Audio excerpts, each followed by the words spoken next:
آیت پر غور کرو، اللہ کہہ رہا ہے وَلَا تَأْكُلُوا أَمْوَالَكُمْ بَيْنَكُمْ بِالْبَاطِلِ، ایک دوسرے کا مال ناجائز طریقے سے مت کھاؤ، وَتُدْلُوا بِهَا إِلَى الْحُكَّامِ، اور اپنے مسئلے کو عدالت میں نہ لے کر کے جاؤ، لِتَأْكُلُوا فَرِيقًا مِّنْ أَمْوَالِ النَّاسِ بِالْإِثْمِ، ہو سکتا ہے کہ تم غلط ہو لیکن جج اور وکیل کے ساتھ سیٹنگ کر کے تم غلط کو صحیح کروا دو، ہو سکتا ہے غلط ثبوت پیش کر دو، ہو سکتا ہے غلط گواہ پیش کر دو، لوگوں کا مال ناجائز طریقے سے کھانے کے لیے اپنے مسئلے کو عدالت میں نہ لے کر کے جاؤ۔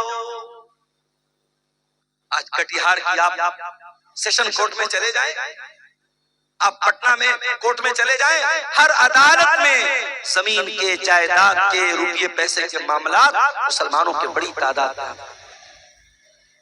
اور انسان کو پتا ہوتا ہے میں غلط ہوں، میں ناجائز زمین پر قبضہ کر رہا ہوں، پھر بھی عدالت میں جاتا ہے کیونکہ اس کو یقین ہوتا ہے میں عدالت کی رقم فیسوں وکیلوں کی فیس بھر کر کے میں کیس دیتا ہوں۔ کان کھول کر کے سن لو میرے پیارے ساتھیو، دنیا کی عدالت کے اوپر بھی ایک عدالت ہے، اور اس عدالت میں کوئی وکیل نہیں ہوگا، اس عدالت کا جج اللہ رب العالمین ہوگا، نہ وہاں رشوت چلے گی، نہ وہاں کسی کی جھوٹی گواہی چلے گی، وہاں اگر آپ جھوٹ بولنا چاہیں گے آپ کا ہاتھ سچ بول دے گا، آپ کا پیر سچ بول دے گا، آپ کی چمڑی سچ بول دے گی۔ اللہ کہتا ہے حَتَّى إِذَا مَا جَاءُوهَا شَهِدَ عَلَيْهِمْ سَمْعُهُمْ وَأَبْصَارُهُمْ وَجُلُودُهُمْ بِمَا كَانُوا يَعْمَلُونَ۔ میرے بندو قیامت کے دن تمہارے کان بھی گواہی دیں گے، تمہاری آنکھیں بھی گواہی دیں گی، تمہاری چمڑی بھی گواہی دے گی۔ وَقَالُوا لِجُلُودِهِمْ لِمَ شَهِدْتُمْ عَلَيْنَا قَالُوا أَنْطَقَنَا اللَّهُ الَّذِي أَنْطَقَ كُلَّ شَيْءٍ، انسان اپنی چمڑی سے کہے گا تو کیسے بول رہی ہے، انسان کی چمڑی کہے گی اللہ نے ہم کو بولنا سکھایا ہے، اور آج ہم تیرے کرتوت، تیرے کالے کرتوت ہم کھولیں گے۔ دنیا کی عدالت سے کوئی جیت گیا تو کیا، اللہ کی عدالت میں کوئی جھوٹ نہیں بول سکتا۔ حسن گنج کی دھرتی پر، تو کردہ کی دھرتی پر اگر آپ نے کوئی غلط کام کیا ہے، کوئی پاپ کیا ہے، کسی کے ساتھ ناجائز کام کیا ہے، آپ کی یہ دھرتی بھی قیامت کے دن گواہی دے گی۔ اِذَا زُلْزِلَتِ الْأَرْضُ زِلْزَالَهَا وَأَخْرَجَتِ الْأَرْضُ أَثْقَالَهَا وَقَالَ الْإِنسَانُ مَا لَهَا يَوْمَئِذٍ تُحَدِّثُ أَخْبَارَهَا، قیامت کے دن یہ زمین بھی گواہی دے گی، زمین بولے گی۔ اللہ کی عدالت میں کیسے؟ اللہ کے پیارے نبی فرماتے ہیں اِنَّكُمْ تَقْتَسِمُونَ إِلَيَّ، او لوگ تم میرے پاس اپنا مقدمہ لے کر کے آتے ہو، وَلَعَلَّ بَعْضَكُمْ أَن يَكُونَ أَلْحَنَ بِحُجَّتِهِ مِن بَعْضٍ، ہو سکتا ہے کہ دو لوگ میرے پاس کوئی کیس لے کر کے آئے اور ایک آدمی اپنی بات کرنے میں بڑی چکنی چپڑی بات کرنے والا ہو، اپنی دلیل کو مضبوطی سے رکھنے والا ہو، اور میں اس کی بات سن کر کے فَأَقْضِيَ لَهُ بِحَقِّهِ، میں اس کے حق میں فیصلہ کر دوں۔ ایسا ہو سکتا ہے کیونکہ میں انسان ہوں، او لوگوں میں بشر ہوں، میں انسان ہوں، ہو سکتا ہے کہ جو بیچارہ حق پر ہے، جو صحیح ہے اس کو بولنا نہیں آتا، اور جو غلط ہے وہ اپنی زبان کی بدولت، اپنی بات چیت کی بدولت اپنی بات کو منوا لے۔ اگر ایسا کبھی ہو جائے تو اللہ کے نبی کیا فرماتے ہیں وَمَنْ قَضَيْتُ لَهُ بِحَقِّ أَخِيهِ فَإِنَّمَا أَقْطَعُ لَهُ قِطَعًا مِنَ النَّارِ، اگر میں کسی کے حق میں اگر فیصلہ کر دیتا ہوں اور وہ زمین اس کے بھائی کی تھی، وہ حق اس کے بھائی کا تھا، وہ روپیہ پیسہ اس کے بھائی کا تھا، اور میں نے غلط فیصلہ کر دیا اور اس کے حق میں کر دیا، تو اللہ کے نبی کیا فرماتے ہیں انما اقطع له قطعا من النار، میں زمین نہیں دے رہا ہوں، میں جائیداد نہیں دے رہا ہوں، میں روپیہ پیسہ نہیں دے رہا ہوں، میں جہنم کی آگ کا ٹکڑا دے رہا ہوں۔ ہے کسی میں مجال؟ زمین و جائیداد پر آج ناجائز قبضہ کرنے کے واقعات مسلمانوں میں بڑی کثرت کے ساتھ۔ اسلامی نظام میراث میں بھی یہی ہوتا ہے میرے بھائی، باپ مر گیا، باپ نے 1 لاکھ روپیہ چھوڑا، شریعت کیا کہتی ہے ذرا غور سے سنیے گا، اسلام کا نظام میراث بیان کر رہا ہوں آپ کو۔ 1 لاکھ روپیہ باپ چھوڑ کر کے مرا ہے،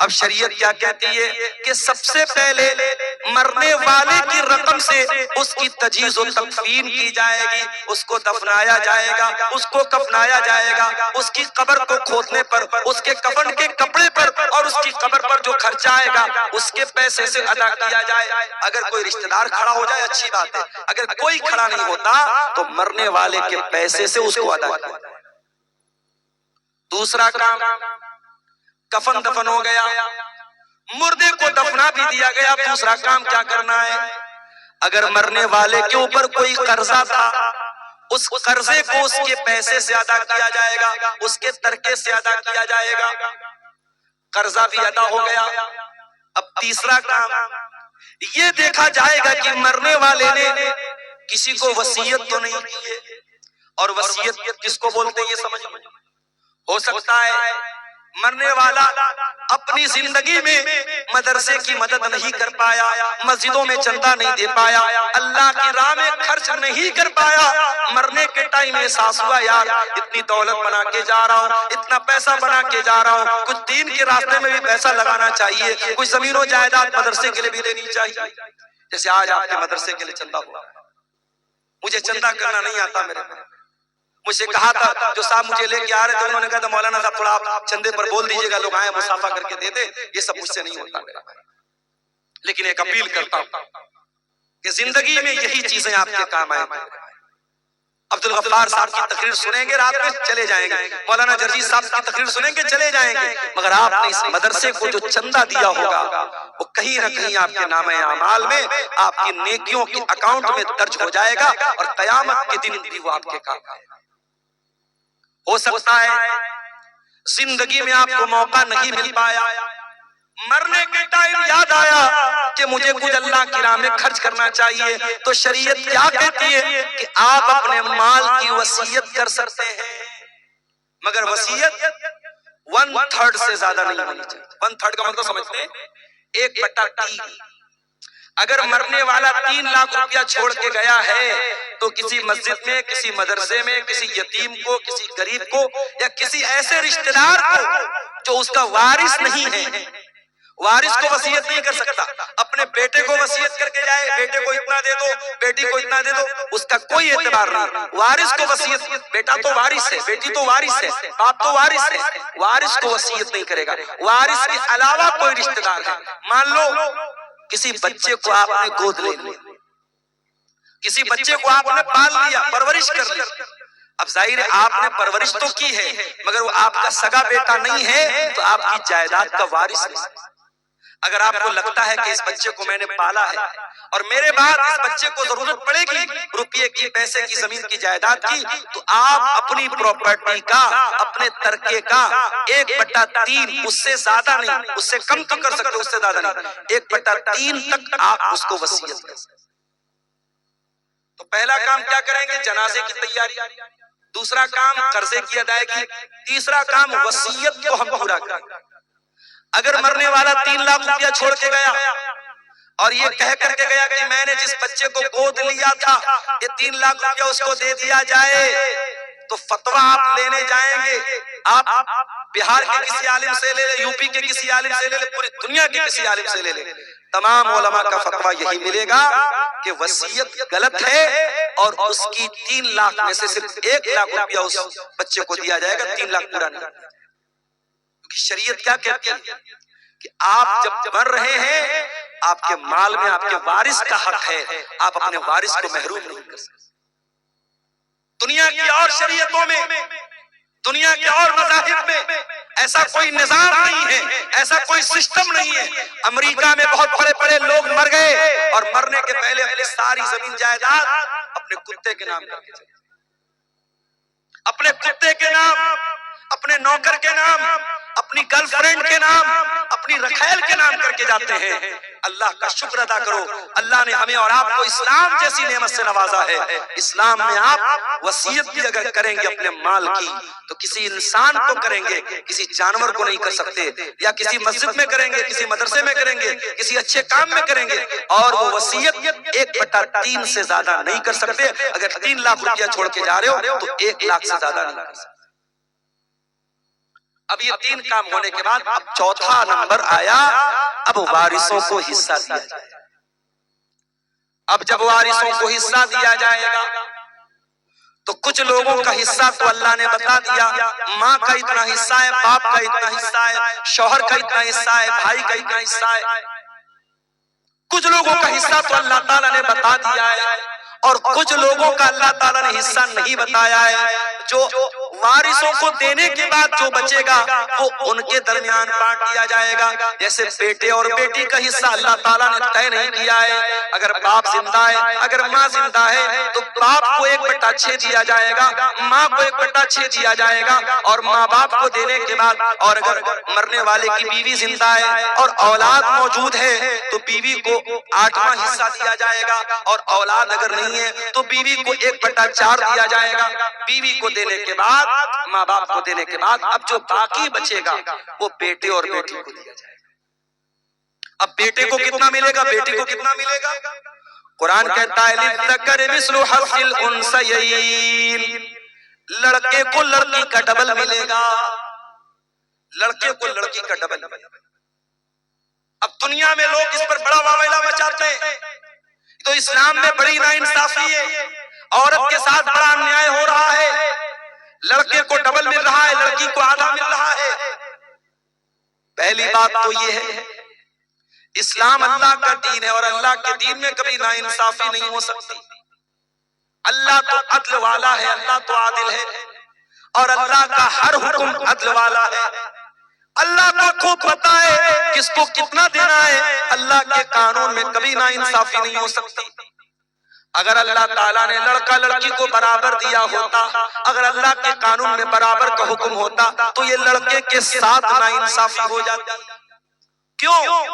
کیونکہ کما کے لانا تو لڑکے کو ہے، اپنی بہن کو کما کے بھائی دے گا، اپنی بیٹی کو کما کر کے باپ دے گا، اپنی بیوی کو کما کر کے شوہر دے گا۔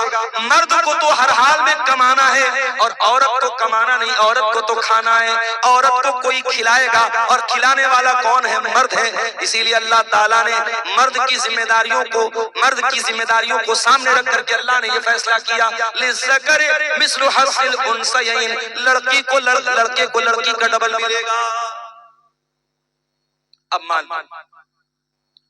مرنے والے کا ایک لڑکا ہے، 2 لڑکی، اور مرنے والا 2 لاکھ روپیہ چھوڑ کے مارے، تو ظاہر ہے کہ 2 لاکھ میں سے 1 لاکھ روپیہ لڑکی کو مل جائے گا، اور 50 ہزار روپیہ دونوں لڑکیوں کو مل جائے گا۔ تو اگر ریشیو نکالو تو لڑکے لڑکی کو تو برابر مل رہا ہے، اور اگر کہیں لڑکیوں کی تعداد زیادہ ہے اور لڑکا 1 ہے یا لڑکے کی تعداد کم ہے تو مجموعی اعتبار سے لڑکیوں کو زیادہ مل جائے گا۔ تو قرآن کہتا ہے تم نہیں جانتے کہ کس کو کتنا ملنا چاہیے، یہ اللہ کا فیصلہ اور اللہ کا قانون ہے، اور اللہ نے جو طے کر دیا اسی کے حساب سے بانٹا جائے گا۔ تم نہیں جانتے، اس لیے کہ رشتہ اللہ نے بنایا ہے، کسی کو باپ اللہ نے بنایا ہے، کسی کو ماں اللہ نے بنایا ہے، کسی کو بیٹا اللہ نے بنایا ہے۔ جب رشتہ اللہ نے بنایا ہے تو ان کا حق بھی اللہ ہی طے کرے گا، تم نہیں طے کرے گا۔ ہمارے یہاں کیا ہو رہا ہے، باپ مر گیا، بھائیوں نے بیٹھ کر کے زمین جائیداد کا بٹوارا کر دیا، بہن کو فوٹی کوڑی نہیں ملی، بہن کو 1 پیسہ نہیں ملا۔ بہن آئی، بھائی آپ نے باپ کی جائیداد کا بٹوارا کیا، مجھے کیوں نہیں دیا؟ بھائیوں نے دھمکی دی، میں شیرشاہ آبادی ماحول نہیں جانتا، میں کٹیہار کا ماحول، میں بنارس کی بات کر رہا ہوں، اپنے ماحول کی بات کر رہا ہوں۔ بھائیوں نے دھمکی دی، اگر تو اپنا حصہ لے لے گی آج کے بعد ہم سے رشتہ مت رکھنا، ہم سے کوئی تعلق مت رکھنا۔ اگر ہم نے اپنے باپ کی پراپرٹی میں سے تجھ کو حق دے دیا تو آج سے رشتہ ختم۔ بہن بیچاری سوچتی ہے بھائی سے رشتہ ختم کرنا بڑا مہنگا سودا ہے، بھائی اور بھتیجے کی محبت بھی دل میں ہوتی ہے۔ بہن کہتی بھیا جو ہے آپ رکھ لیجئے، مجھے کوئی زمین جائیداد نہیں۔ اس طریقے سے بلیک میل کیا جاتا ہے اور پریشرائز کیا جاتا ہے اور دباؤ ڈالا جاتا ہے بہنوں کے اوپر، اور بہنیں مجبوری میں آ کر کے اپنا حصہ اپنے بھائی کو لکھ دیتے۔ اور یہ کام کون کر رہا ہے؟ یہ 5 ٹائم کا نمازی کر رہا ہے۔ چہرے پر بھرپور شرعی داڑھی رکھنے والا اور ماتھے پر سجدے کا نشان سجانے والا، اپنے آپ کو متقی کہنے والا، اپنے آپ کو پرہیزگار کہنے والا بھی یہ کام کر رہا ہے۔ او لوگو، اللہ کو کیا حساب دو گے جب اللہ کا قانون یہ کہہ رہا ہے کہ آپ کے والد کے انتقال کے بعد آپ کے باپ کی پراپرٹی میں آپ کا حصہ ہے اور آپ کی بہن کا بھی حصہ ہے؟ وہ کون سا قانون ہے، وہ کون سا انصاف ہے جس کی وجہ سے آپ نے اپنی بہن کو اس کا حق نہیں دیا؟ ذرا ایمان سے بتاؤ، ذرا اپنے دل پر ہاتھ رکھ کر کے بتاؤ میرے بھائی۔ اور یہ بھی یاد رکھیے، اسلام کا جو نظام میراث ہے یہ کوئی بائی چوائس نہیں ہے کہ عمل کر لو تو اچھی بات ہے اور اگر عمل نہیں کرو گے تو کوئی حرج کی بات نہیں ہے۔ اللہ نے جب میراث کا قانون بیان کیا تو کیا فرمایا؟ تلک حدود اللہ، اے میرے بندو، یہ اللہ تعالیٰ کا بنایا ہوا قانون ہے۔ وَمَن يُطِعِ اللَّهَ وَرَسُولَهُ يُدْخِلْهُ جَنَّاتٍ تَجْرِي مِن تحتها الْأَنْهَارُ خَالِدِينَ فِيهَا أَبَدًا، جو اللہ کی بات مانے گا، جو رسول کی بات مانے گا، جو اللہ کے قانون پر چلے گا، اللہ اس کو جنت میں ڈالے گا جہاں جنت میں ہمیشہ ہمیشہ رہے گا۔ وَذَلِكَ الْفَوْزُ الْعَظِيمُ، اور یہ بہت بڑی کامیابی ہے۔ وَمَن يَعْصِ اللَّهَ وَرَسُولَهُ وَيَتَعَدَّ حُدُودَهُ، اور جو اللہ کی نافرمانی کرے گا، جو رسول کی نافرمانی کرے گا، جو اللہ کے قانون کو توڑے گا، جو اللہ کے نظام میراث کو نہیں مانے گا، جو اللہ کے بنائے ہوئے قانون کے مطابق اپنی بہن بیٹی کو حصہ نہیں دے گا، اللہ کیا فرماتا ہے؟ يُدْخِلْهُ نَارًا خَالِدًا فِيهَا، اللہ اس کو جہنم کے اندر ڈالے گا اور جہنم میں بہت لمبے ٹائم تک وہ رہے گا۔ وَلَهُ عَذَابٌ مُّهِينٌ، اور اس کو ذلیل کرنے والا عذاب دیا جائے گا۔ جہنم کی آگ، میرے بھائی ہم سوچ بھی نہیں سکتے۔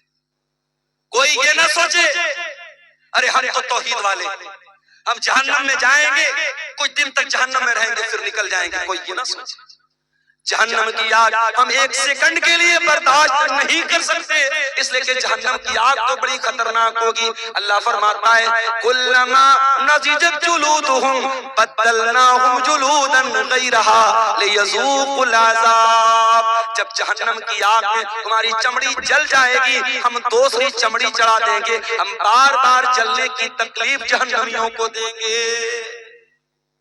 اگر جہنم کے عذاب کو سہن کر سکتے ہو، اگر جہنم کے عذاب کو برداشت کر سکتے ہو تو اپنی بہن اور بیٹی کا حق مار لو، اور اگر برداشت نہیں کر سکتے تو جاؤ معافی مانگو اور اپنی بہن اور بیٹی کو اس کا حق دو۔ ایک اور طریقہ چل رہا ہے حرام خوری کا، اور مسلمانوں میں زیادہ پایا جا رہا ہے۔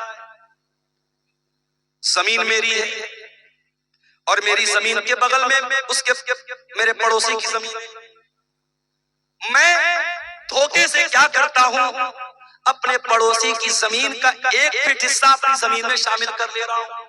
میں مثال دے رہا ہوں، اپنے پڑوسی کی، اپنے رشتہ دار کی زمین پر ناجائز قبضہ کرنے کے لیے زمین پر بنی ہوئی باؤنڈری کو مٹا دینا، نشان کو مٹا دینا، یا زمین و جائیداد کے کاغذ میں ہیر پھیر کر لینا۔ میرے پیارے ساتھیو، اگر یہ کام آپ کرتے ہیں تو کان کھول کر کے سن لیجئے، اللہ کے نبی فرماتے ہیں لعن اللہ من غیر منار الارض، جو زمین کے نشان کو بدل دے، جو جائیداد کو ہڑپنے کے لیے، زمین کو ہڑپنے کے لیے زمین کے نشانات کو بدل دے، اس کے اوپر اللہ کی لعنت برستی ہے۔ اگر اللہ کی لعنت کہ ہم حقدار بننا چاہتے ہیں تو یہ کام کر سکتے ہیں، ورنہ میرے پیارے ساتھی یہ بہت ہی خطرناک کام۔ اور آگے بڑھیے، اللہ کے نبی فرماتے ہیں ان رجالا یتقوزون فی من مال اللہ، کچھ لوگ اللہ تعالیٰ کے مال میں ناجائز قبضہ کرتے ہیں، دوسروں کا مال ناجائز طریقے سے کھاتے ہیں، ایسے لوگوں کا انجام کیا ہوگا؟ فرمایا ایسے لوگوں کو اللہ تعالیٰ جہنم کی آگ میں پھینک دے گا۔ جہنم کی آگ میں حرام کھانے والوں کو اللہ تعالیٰ ڈال دے گا۔ آپ میں سے بہت سارے لوگوں نے حج عمرہ بھی کیا ہوگا۔ سعودی عرب کے اندر داخل ہوتے ہی انڈیا کا روپیہ کام کرنا بند کر دیتا ہے، بنگلہ دیش کا ٹکا کام کرنا بند کر دیتا ہے، امریکہ کا ڈالر کام کرنا بند کر دیتا ہے۔ سعودی میں آپ گئے تو آپ نے سعودی ریال چاہیے۔ ایک مرتبہ میں گیا عمرہ کے سفر، میں یہاں سے ریال لے کے گیا، اتفاق سے میری فلائٹ ڈائریکٹ نہیں تھی، تو دبئی کے ایئرپورٹ پر فلائٹ چینج کرنی تھی مجھے. اب دبئی کے ایئرپورٹ پر سامان بھوک لگ رہی تھی، کچھ کھانا تھا، تو وہ ریال بھی لینے کو تیار نہیں. اس نے کہا کہ ہمیں دبئی کا پیسہ چاہیے، جو یونائٹڈ عرب امارات کا جو درہم ہوتا ہے ہم کو وہ چاہیے، ہم کو یہاں سعودی کا ریال نہیں چاہیے. میرے پاس ریال تھا، میں انڈیا سے ریال بنا کے لے کے گیا. ہر دیش کی اپنی ایک کرنسی ہے. امریکہ کے لوگ انڈیا میں آتے ہیں، ڈالر کو روپیے میں بدل کے ایکسچینج کر کے تب آتے ہیں. انڈیا کا آدمی سعودی جاتا ہے، اپنے روپیے کو ریال میں چینج کرتا ہے. ہر دیش کی اپنی ایک کرنسی ہوتی ہے. ایک بات بتاؤں آپ، قیامت کے دن کرنسی کون سی چلے؟ کسی کا مال ہڑپ لیا کسی نے، 1,00,000 روپیہ کسی کا ناجائز قبضہ کر لیا. اب قیامت کے دن جس کا پیسہ اس نے مارا ہے، جس کا حق مارا ہے، اس نے اللہ کی عدالت میں کہا اللہ اس نے میرا 1,00,000 روپیہ ناجائز طریقے سے لیا ہے.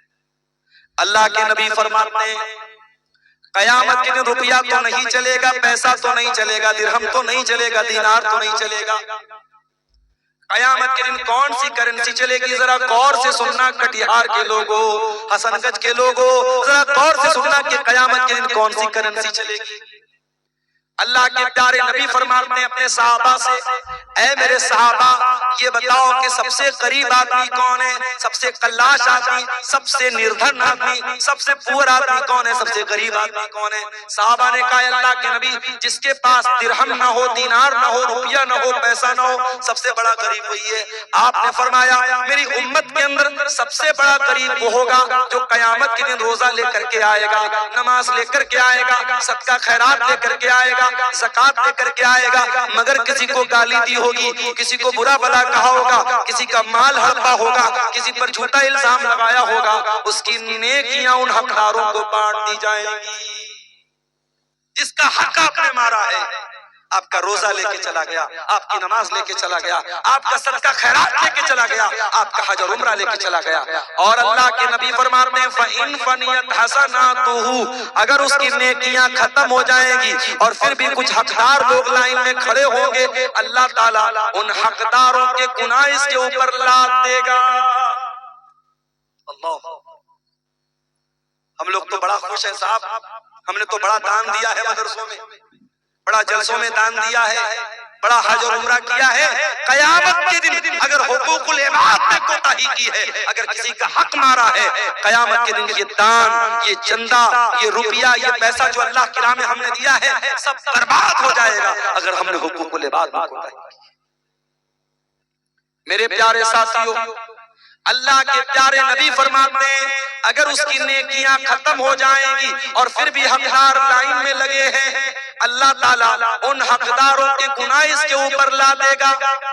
جو انسان دنیا سے نماز لے کر کے آیا تھا، روزہ لے کر کے آیا تھا، زکات لے کر کے آیا تھا، حج لے کر کے آیا تھا، اب اس کے اوپر گناہ لادے جا رہے ہیں، بالکل گناہوں سے بھر جائے گا. ثم طرح فی النار پھر اس کو جہنم کے اندر پھینک دیا جائے گا.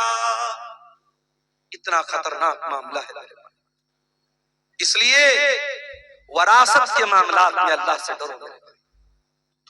اور کبھی غور کرو، جس بہن کا حق مار رہے ہو، جس بھتیجے کا حق مار رہے ہو، اس کے باپ کے مرنے کے بعد وہ یتیم ہے، اور یتیم کا مال اگر ناجائز طریقے سے کوئی کھاتا ہے اس کی بڑی خطرناک.